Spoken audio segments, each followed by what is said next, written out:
You ever witnessed a moment that changed everything?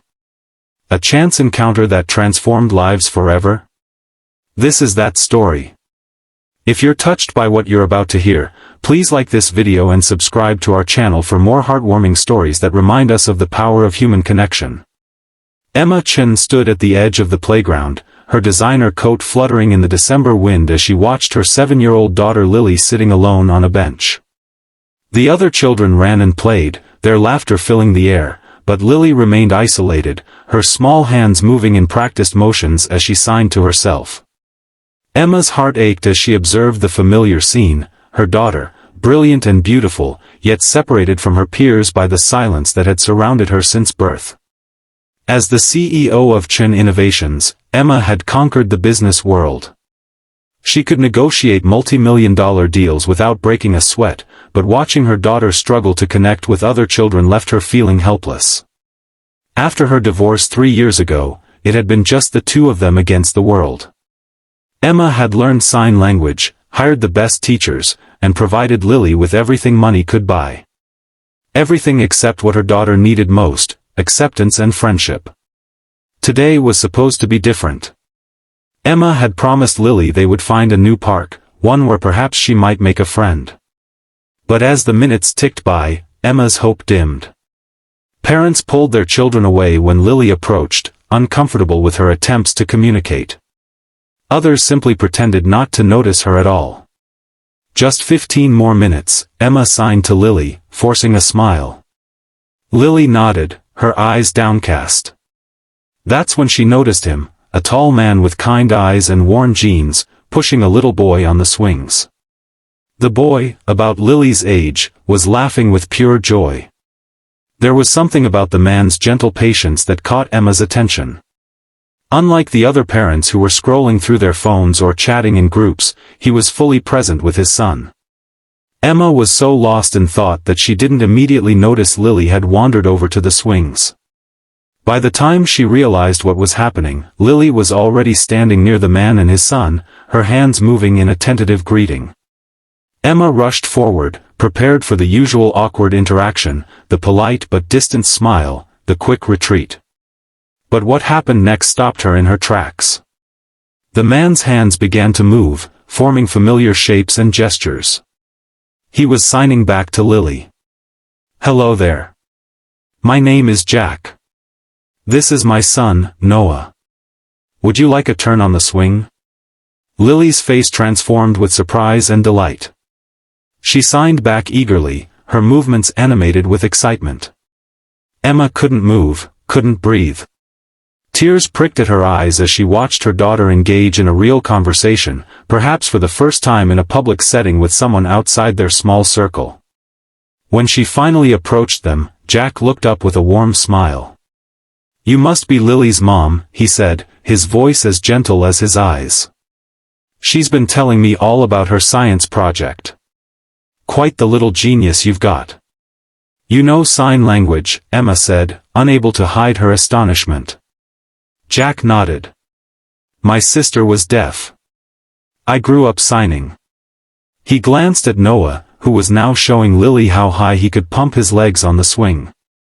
"Noah's been learning too. He thinks it's like having a secret code.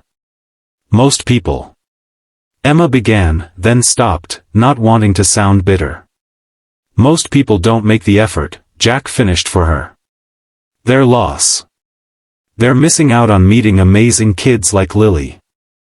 As the afternoon wore on, Emma learned that Jack was a single father who worked as an English teacher at the local high school. Noah's mother had left when he was just a baby, unable to handle the responsibilities of parenthood.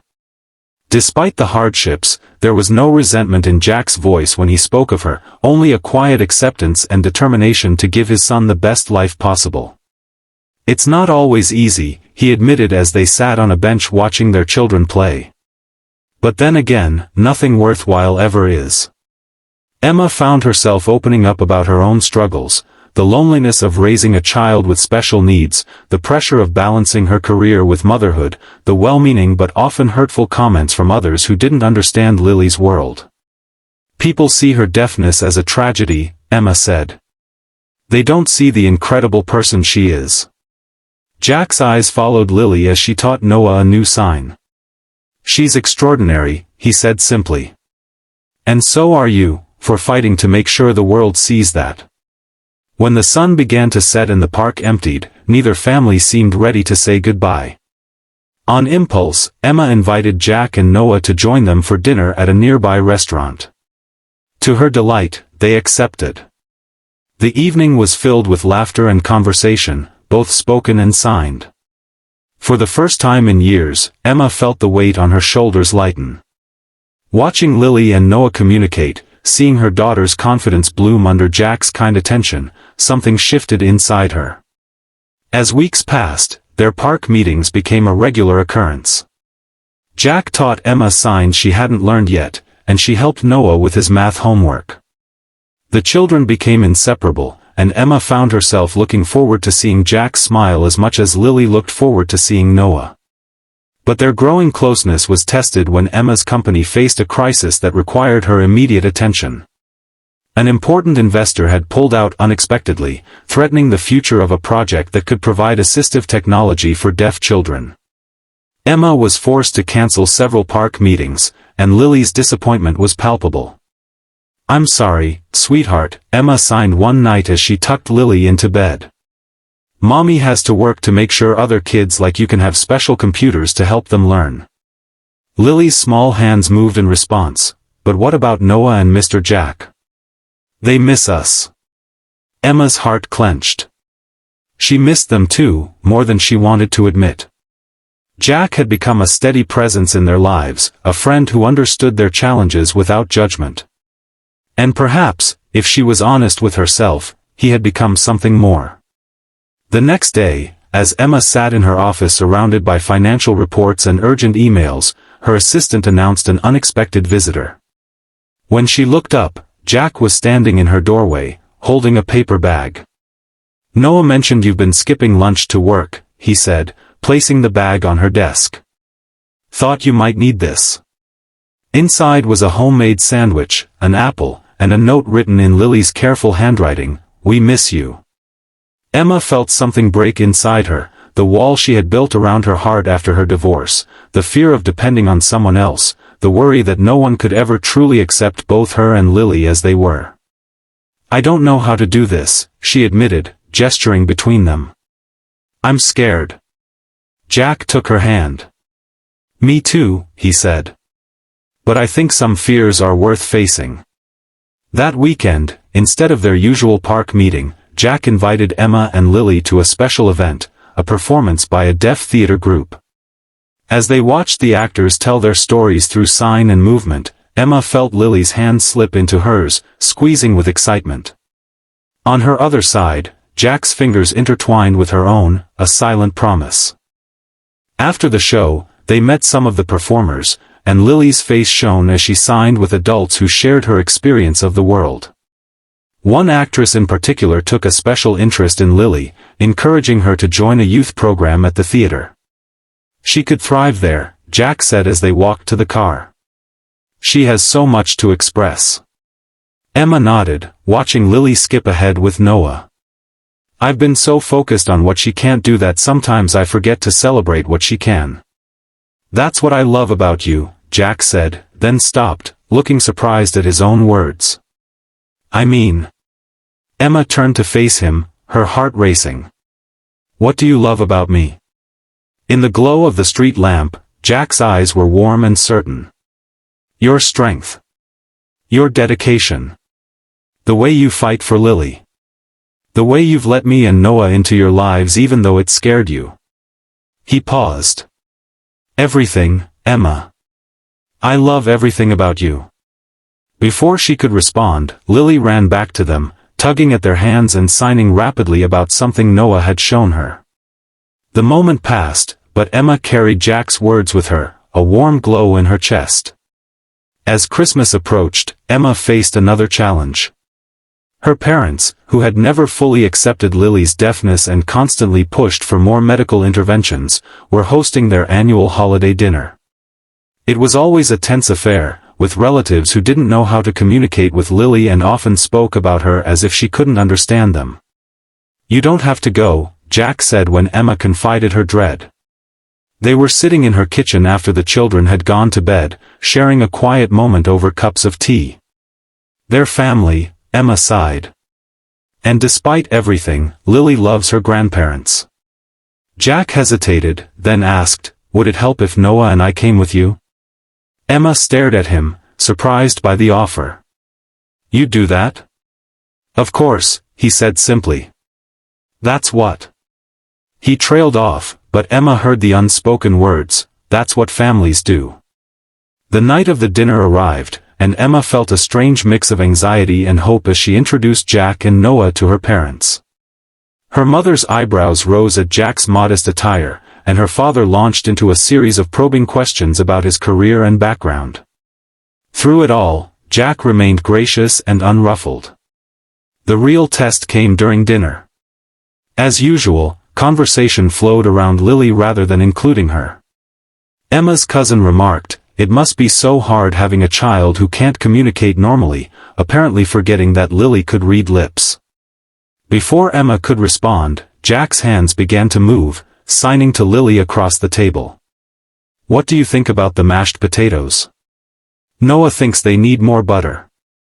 Lily giggled and signed back, and soon Noah joined in. The three of them carried on a lively conversation in sign while the rest of the table fell silent, watching. What are they saying? Emma's mother finally asked. They're talking about food, school, and whether Santa will bring the science kit Lily wants, Emma explained, unable to keep the pride from her voice. You know, normal kid stuff. Her father cleared his throat. I didn't realize the boy knew sign language. Both Noah and Jack learned for Lily, Emma said. Because that's what you do when you care about someone, you learn to speak their language. The pointed comment wasn't lost on her parents. Her mother had the grace to look embarrassed, while her father studied Jack with new interest. Later, as they prepared to leave, Emma's father pulled her aside. He's a good man, he said gruffly. And he's good for Lily. And for me, Emma added softly. Her father nodded. Yes. For you too. That night, after they had put the children to bed at Emma's house, Jack and Emma stood in her living room beside the Christmas tree, its lights casting a soft glow over them. Thank you for tonight, Emma said. You have no idea what it meant to me, to us, to have you there. Jack took her hands in his. Emma, I need to tell you something. His expression was serious. When we first met, I was just a teacher struggling to make ends meet. I never imagined someone like you would become part of my life. Someone like me? Successful. Brilliant. Beautiful. He smiled. Intimidating as hell. Emma laughed. I'm not intimidating. You absolutely are. But that's not my point. He took a deep breath. My point is that I've fallen in love with you. With both of you. And I know it hasn't been that long, and there are a million reasons why this might be complicated, but... Emma silenced him with a kiss, rising on her tiptoes to press her lips to his. When she pulled back, she signed the words she couldn't trust her voice to say, we love you too. As New Year approached, Emma faced a decision about her company. The project for deaf children's technology was struggling without the investor who had pulled out. She had been considering selling part of the company to save it, but the potential buyers didn't share her vision for the assistive technology division. It's just business, her financial advisor told her. The deaf market is too small to justify the investment. But Emma couldn't accept that. This wasn't just about business, it was personal. It was about Lily and children like her who deserved the same opportunities as everyone else. When she confided her struggles to Jack, he listened thoughtfully. What if you approached it differently, he suggested. Instead of marketing it as technology for deaf children, what if you positioned it as universal design that benefits everyone? The idea sparked something in Emma. She spent the next week researching and revising her proposal, showing how the technology could help not just deaf children but also those learning second languages, children with different learning styles, and adults in noisy environments. With Jack's encouragement, she presented the new approach to a different set of investors, and secured twice the funding she had originally sought. "You did it," Jack signed to Lily as they celebrated the news. "Your mom is going to help so many kids like you." Lily beamed with pride, then asked a question that caught both adults off guard. "Are we going to be a real family now?" Emma and Jack exchanged glances, a silent communication passing between them. "What would you think about that?" Jack asked carefully. Lily's hands moved excitedly. "Noah already feels like my brother.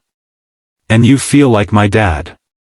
That night, after Lily was asleep, Emma and Jack sat on her back porch, looking at the stars. "She's right, you know," Emma said softly. "You do feel like her dad. You've given her something I couldn't, a connection to someone who truly understands her world." Jack took her hand. "And you've given Noah stability and a sense of belonging he's never had before." He paused. "But what about you, Emma? What do you want?" Emma thought about the past few months, the laughter, the support, the way Jack had seamlessly integrated into their lives, filling spaces she hadn't even realized were empty. "I want this," she said simply. "Us. The four of us, figuring it out together." 6 months later, on a warm summer day, Emma stood in the garden of their new home, a compromise between her upscale condo and Jack's modest house, a place that belonged to all of them. Lily and Noah were helping Jack set up tables for the housewarming party, their hands flying in conversation. Emma's parents were coming, along with Jack's friends from the school and several families from the deaf community they had connected with. It wasn't the life Emma had planned, but as she watched Jack teach Noah how to sign a joke that made Lily double over with laughter, she knew it was infinitely better than anything she could have imagined. Later that evening, as their guests mingled in the garden, Jack pulled Emma aside. "I have something for you," he said, leading her to a quiet corner. From his pocket, he produced a small box. Emma's heart raced as he opened it to reveal a ring, not a diamond, but a simple band of intertwined gold and silver. "It's not fancy," he said apologetically. But the jeweler said it represents two separate lives becoming one stronger whole. His hands moved as he spoke, signing the words simultaneously, a habit he had developed so that Lily would always be included in important moments. "It's perfect," Emma whispered, tears filling her eyes. Jack took her hand.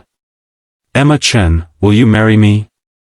Will you let me be a father to Lily and let Noah have the mother he deserves? Will you build a life with me where everyone's voice is heard, even when that voice is silent?" Emma didn't need words to answer. Her hands formed the signs that had become as natural to her as breathing, yes. 1,000 times yes.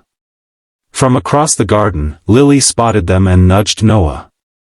The children raced over, their faces alight with expectation. "Did you ask her?" Noah demanded. Jack nodded, and both children erupted in cheers, their hands signing, finally, in perfect unison. As the four of them embraced, Emma realized that what had begun as a chance encounter in a park had become the foundation of something extraordinary, a family built not on conventional expectations but on understanding, acceptance, and love that transcended words. In a world that often overlooked those who communicated differently, they had created a space where every voice mattered, where silence could be as eloquent as speech, and where the language of the heart was understood by all. If this story touched your heart, please like and subscribe for more tales of unexpected connections and the families we create along the way. Remember, sometimes the most profound changes in our lives begin with a simple moment of understanding, a hand reaching out, a sign offered, a heart opening to new possibilities.